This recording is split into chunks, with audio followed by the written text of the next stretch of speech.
Alright, Gamer Bears, it is time for a new episode of Unused Content in Games, and today we have Pokémon Legends Arceus, as you can see up here. And this one's going to be one of the shorter ones of this series, so without having to read this little bit over here, let us begin. But before we truly begin, I do gaming content like this all the time, so if that's your type of thing, please consider subscribing to the channel. It's for free, and you can always change your mind later on, so you don't... Well, yeah, you can always change your mind later on. So anyways, let's begin with pre-release information. Alright, Pokémon Legends Arceus was announced on the 26th of February 2021, and we already know that. And here's the development timeline over here, from 2018, 2021, and 2022 when the game was released. At the time of recording this video, this game is almost 3 years old. Aren't we all a bit old? Anyways, gameplay trailers. I'm not going to play the trailers that you see on the side over here, because, well, those are already on YouTube. You can pretty easily find them if you're that curious, but February 26, 2021 reveal trailer. Overall texture resolution and quality, and the game's render resolution seems lower than the final. Yeah, and a lot of people really didn't like that when that trailer first came out. In the Global Coastlands, Piplups are shown spawning near Ginkgo Landing, unlike in the final where they have no chance of spawning there, and instead spawn next to a pond near the top of the map. Near Islepsy, Islesp, I don't care. Sure, I don't know how to pronounce that. Even in my playthrough, I couldn't pronounce that. The pink flowers, and sprouts near patches of shorter grass in the Obsidian Fieldlands look much less refined in the trailer, with a seemingly lower texture resolution. The visual effects of hitting a Pokemon with a Pokeball is missing, along with the other visuals and audio effects of Pokeballs being different than the final game. They just weren't finalized yet, that's all that was. The animation frame rates of some Pokemon in the overworld went up close, it's much more choppy than the final. They're going like 3 frames a second, I remember that with the Chingling. Suggesting some bugs with the LOD system the game uses, or incomplete animations for some Pokemon. Battle animations seem less refined in this build, with fewer visual effects surrounding them for flair on most moves shown. The NPCs outside the left side of the entrance gate to Jubilee Village, the right side in the footage, with a Weasel Durian, is missing. A few loose papers seem to be missing from the floor around the sides of Silene's desk inside the Galaxy Hall. UI elements seem to be absent. Whether this is for cinematic reasons, since this is a trailer, or because they weren't yet implemented, is not complete or confirmed. But since screenshots with the UI do exist for the same time frame as the trailer's release, as seen here, is likely the former. Alright, screwing with trailers, now we don't need to watch that. August 18th, 2021 trailer. Remember, was that one of my first jobs when this trailer came out? Alright, the overworld UI is noticeably different, with a different icon for the Arc Phone, Satchel, and Pokedex, along with no names under items in the item roulette, nor Pokemon names and health bars in the roulette. Piplup is still shown spawning near Ginkgo Landing in the Global Coastlands, instead of its final spawn location. In the Obsidian Fieldlands, Snorlax and Munchlax are shown spawning on the Horseshoe Plains, when in the final neither can be found in that section of the Obsidian Fieldlands, with Munchlax only having a small chance to spawn near Deer Track Heights, and Snorlax only being available as an alpha Pokemon that spawns near the wall surrounding Verity Lake, or Lake Verity, I don't know why it's Verity Lake here, but whatever, on the land path to Sand Gem Flats. Alright, the September 28th, 2021 trailer. The trailer seems to pull gameplay footage from 2 slightly different builds. An earlier build without the labels under the item roulette, and likely the Pokemon, but with a finalized design for the Arc Phone, Satchel, and Pokedex UI elements, seen in the first trailer or so of the trailer. This build has to be later than the August 18th trailer build, as said UI elements weren't finalized in that build. A later build with the UI elements of Pokemon and item names showing in the roulette, plus the other changes from the previous build. The hairstyles selection menu is shown with the backdrop of such being a cloudy sky, while in the final, it's a blurred view of the inside of the hairdresser shop. The clothing selection menu is shown with no blur in the background of the overworld, while in the final, the same blur while on other menus is applied here as well. Alright, now we get on to some images, like the UI elements being different here. Alright, images. Pokémon Legends Arceus webpage, February 26, 2021 build. The initial launch of the official website of Pokémon Legends Arceus contains at least one screenshot which shows off a major difference. Here's what the battle UI looks like. Get a little closer look at it. Alright. And for some reason the final version is grayed out here. I don't get why, but I mean, since it's the final version, you can always look how it looks like in your own copy if you have it. Alright, the battle UI at this point is quite different from the final, with basically every element having some difference in appearance or positioning. The colorful calligraphy swipes where the player's current Pokemon and his stats are shown is positioned higher up, and has a much brighter shade of blue. That actually is a nice shade of blue, I must say. The opposing Pokemon stats are shown in a similar fashion to the player stats in this build, while in the final, they are placed above the head of the Pokemon, which you can see right over here. Actually, I kind of prefer the Pokemon stats to be up here for the opponent, instead of it just being over their heads. That seems a bit lazier than this, in my opinion. Alright, the gender markers of the Pokemon are hard-edged diamonds instead of rounded squares, as you can see here. Alright, the health bars in this build have a design that looks more like a straight calligraphy swipe, while in the final they are simpler, rounder rectangles, which is a little bit lazier once again, in my opinion. The party indicator is shifted in the bottom left of the screen, but in the final it's nested neatly under the calligraphy swipes curve. The Pokeballs used in the indicator have a brighter icon that looks to be drawn more as if you're looking straight at a Pokeball at its latch point. The final has an icon with more muted colors and a design that suggests the view of the Pokeball is from slightly below the latch.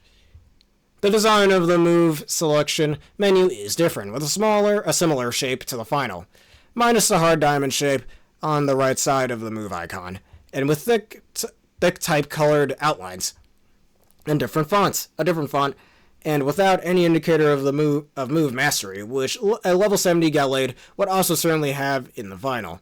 I guess Strong Style and Agile Style weren't made in this build yet, that's most likely why. Right? Or am I tripping? I'm pretty sure this is before those two styles were announced as well, so yeah, this is before that mechanic was made. Elements like the move icons and black cinematic bars do not yet have transparency. And the move description window that shows the power, accuracy, etc. of the currently selected moves.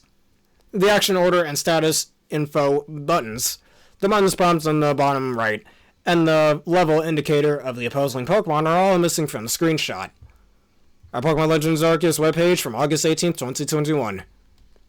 The update on the official website on August 18th has mix of screenshots within the gameplay tab that seems to range from a build similar to the August 18th trailer build all the way to the final looking build. And here's what that looks like. Here's another page. Alright, the item of Pokemon Roulette and Pokemon Roulettes on the overworld are missing the names of the items and Pokemon at this point, along with missing health bars on the Pokemon Roulette. The left side UI elements are not yet finalized, as you can see. All that stuff isn't quite done yet, with the ARC phone looking more like a regular cell phone. The satchel instead just being a generic square with items on top of it, and overall the icons being more rounded than the ones used in the final game. These screenshots seems to be from a build similar to the August 18th, 2021 trailers build. Alright, battle UI, here's what this looks like. Looks very similar to the final, albeit that calligraphy sketch one is still here. And the health bar looks a bit different to what we saw before as well. The name of the Pokemon in the Pokemon Roulette are capitalized, as you can see, or Rowlet, in this build, which places it somewhere between the August 18th build and the September 28th later build's footage. As in both of those, it's either missing entirely or is as it is in the final version. Our crafting menu, crafting table. The icon for crafting was changed for a more conventional looking hammer, like the ones we see in modern day, but those wouldn't exist back in ancient Sinnoh. So glad they changed that. And Pokeball, question mark, design. I think that's what it's supposed to be. I don't know, it's kind of hard to tell from here. To a more simply designed mallet with no other objects in the icon. The icon showing how many of an item are in your satchel/storage were also slightly changed, and here's what that looks like. Yeah, that is not a Pokemon. That's like a rhombus with lines on it. I don't know what that is. Alright, Hairdresser. The backdrop of the Hairdresser menu is a cloudy sky, rather than a blurred view of the inside of the Hairdresser shop. This screenshot, in particular, seems to have been taken from the footage recorded from the September 28th trailer, as the exact same frame can be seen in it. And here's what that looks like.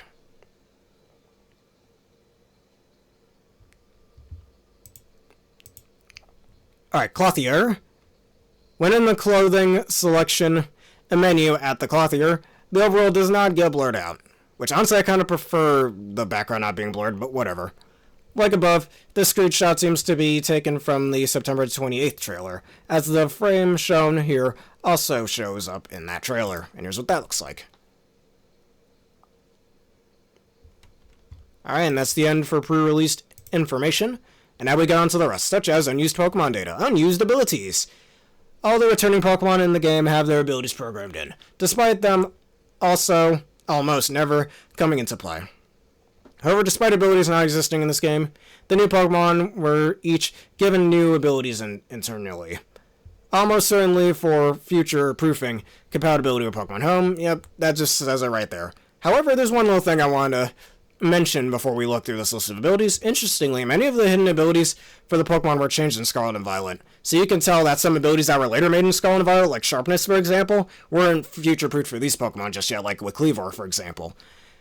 And here's the entire list. I'll give you all a second to read that. If you want to pause, go ahead and pause.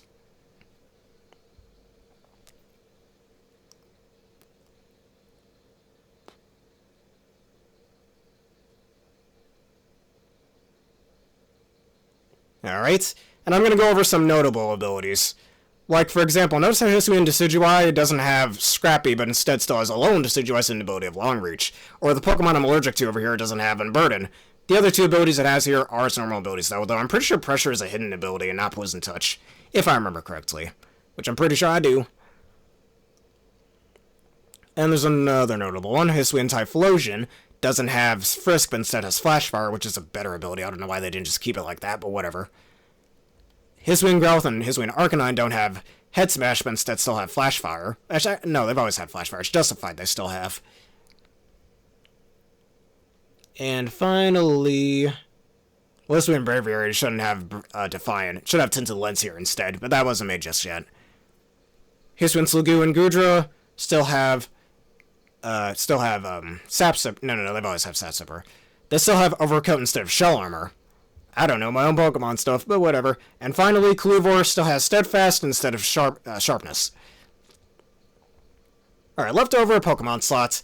Every Pokemon that is not featured in the game has allocated slots that are never used. Most likely it's just placeholders from previous Pokemon games. I don't think all of them are intended to return. That would have been cool if they were, but I doubt it. These also include learn sets that are seemingly copied from Pokemon Sword and Shield, again just to make the transition a bit easier, and then later on they decided to determine to get rid of the Pokemon they don't want to be in the game. So that's most likely why. Though curiously, Pokemon that weren't in those games also have learn sets featuring moves from said game. Unobtainable Shiny Pokemon. To add an image for Shiny and Amorous model, I don't think we need to do that. That Shiny's kinda ugly. Any Pokemon in Legends which is labeled as a static encounter or gift in-game is Shiny locked. The overwhelming majority of these can be found Shiny in previous games, and their Shiny forms can be seen if transferred from said previous games to Legends via Pokemon Home, but they cannot be both Shiny and native to Hisui. And Amorous, while Shiny, Tornadus, Thunders, and Landers can all be transferred via Pokemon Home, and Amorous, being newly introduced in Legends Arceus, does not share this luxury. Good, because that Shiny's kinda eh. As for writing Shiny, and Amorous is totally unobtainable through any means, outside of hacking, of course. Noble Pokemon. While these Pokemon are encountered in required boss fights throughout the story, they have functioning Pokemon data that can be added to the parties with cheats or hacks. Clicking this here, you can see it right over here. Hi, I'm Sinarasina. Welcome to my video. As you saw from the title of the video, I'm gonna show you something interesting. Alright, taking him quite a bit to choose that. I guess he's got some voices there. most likely what that's about. It's a pretty long video, so I think we could just go Okay, through so the let me shorter show parts you. of it. As you can see, we can do the steps and Alright, this is just a cutscene. Where are the parts where you can put them in your party? Right over here, most likely? release. I think so, it's right because here. I had select multiple.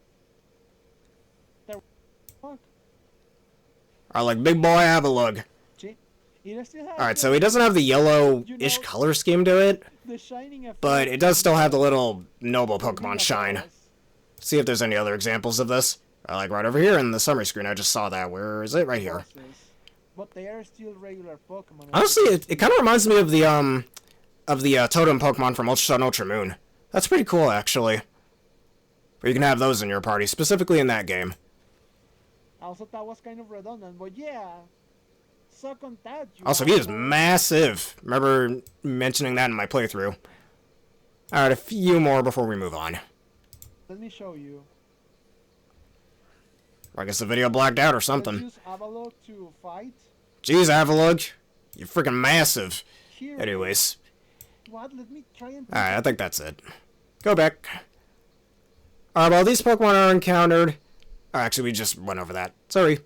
Capturing the normal Pokemon reveals that they have unique height and weight statistics that go completely unseen otherwise. Alright, Cleavor is 5'11", 1.8 meters, and weight of 195.9 pounds, or 88.86 kilos. Or kilograms, whatever. This one, Lilligant, 3'7", or 1.10 meters, 35.9 pounds, and 16.27 kilograms. His Win Arcanine, 6'3", or 1.9 meters, or 1.90 meters, that same thing. 341.2 pounds, or 154.76 kilograms. Iswian Electrode, 3'11", 1.20 meters, and 146.6 pounds, or 66.50 kilograms. Iswian Avalug, 6'7", or 2 meters, and 1,111.6 pounds, or 504.21 kilograms. Mega Pokemon. Slots exist for Mega Pokemon, despite being mostly stubbed out of Sword and Shield and Brilliant Diamond Shining Pearl. Why these are included is currently a mystery, but it's possible that they hadn't intentionally been planned to be brought back. Huh. Mega Pokemon in Legends Arceus. How would that work? Would they have to make Mega Rings for that, especially that far into the past? Maybe this is also a small hint of the later on Legends ZA. Who knows? Alright, Cries. This pager section needs more audio. There's a whole lot of words here, but not enough audio. Please fix this. And I'm not going to bother fixing that, because that ain't my job. But anyways, unused graphics. There aren't really any here. Well, there's some right over here. And placeholder graphics, like you see this one, rock, grass, grass, rock, whatever all that means. A checker mark with text saying this code right over here on the brown squares, and this code over here on the grass squares, or on the green on the cyan ones. It's more closer to green than cyan, I'd argue, but whatever. Likely a tile form texture test texture. That's probably what it is. And then this is just as a placeholder because, you know, a lot of test rooms in games tend to be checkerboard patterns, so this is most likely what it's meant for. And then later on they add what they wanted to. Is this, do they want grass textures here or rock textures? That's most likely what that means. Alright, badly poisoned icon. An icon indicating a badly poisoned Pokemon. Bad poison is not a mechanic in Legends Arceus, just normal poison, and here's what it would have looked like.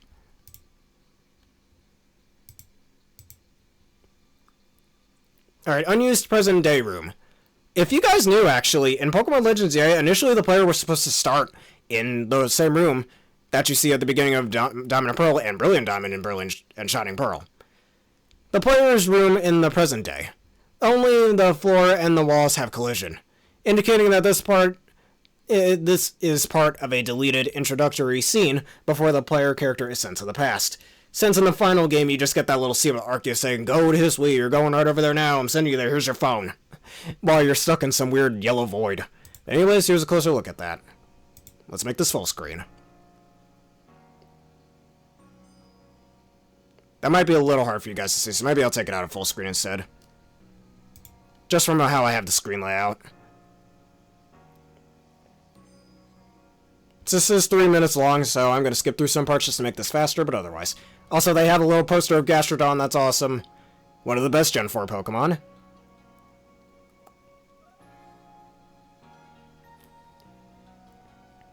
Also, the door seems a little different here than we see in other versions of this room in the Gen 4 games and their remakes.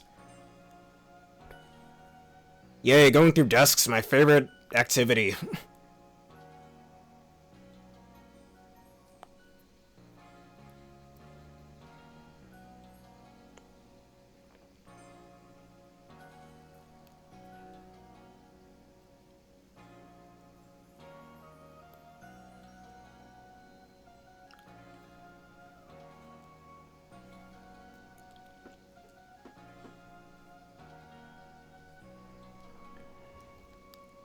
Let's skip through some of this just to make things a bit faster.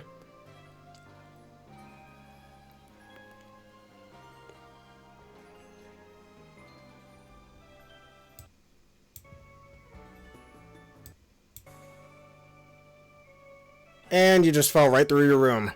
I guess that's most likely why it doesn't have collision. Maybe because it was supposed to transition to you going this way, though this would be a really jarring transition if that were the case. And you fell out of the world.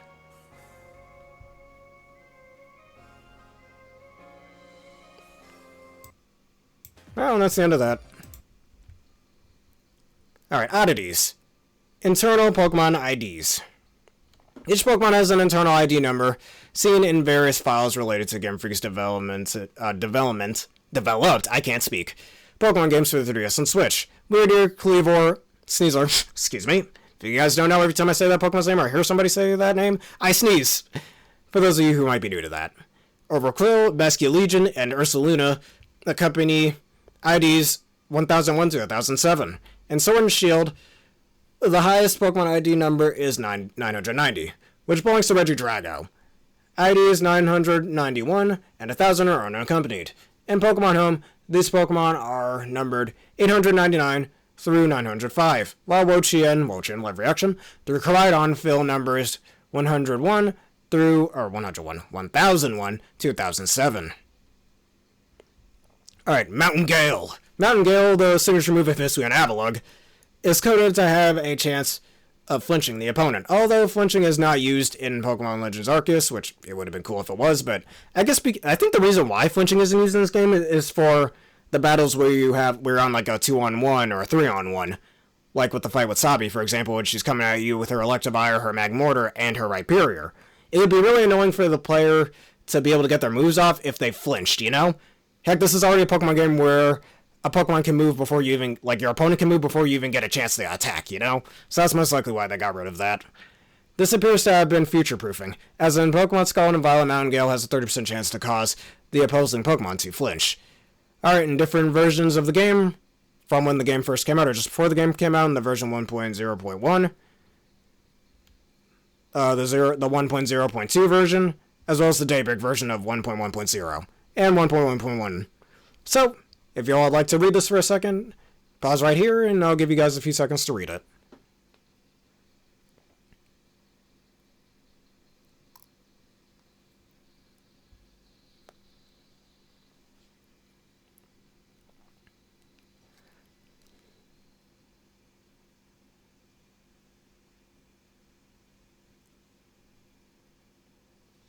Alrighty, well, with that being said, that's all I can find on the unused content of Pokemon Legends Arceus, so if y'all enjoyed this and you want to see more, and you learned something new as well, please leave a like, comment, and subscribe. And answer the question of the day as usual, of all the unused content we went over, what would you have liked to see in the final game? Personally, it wouldn't have made much sense to the lore, but Mega Evolution returning would have been really cool. We all know how much we all like Mega Evolution, you know? Anyways, thank you all for watching, and have a berrific day.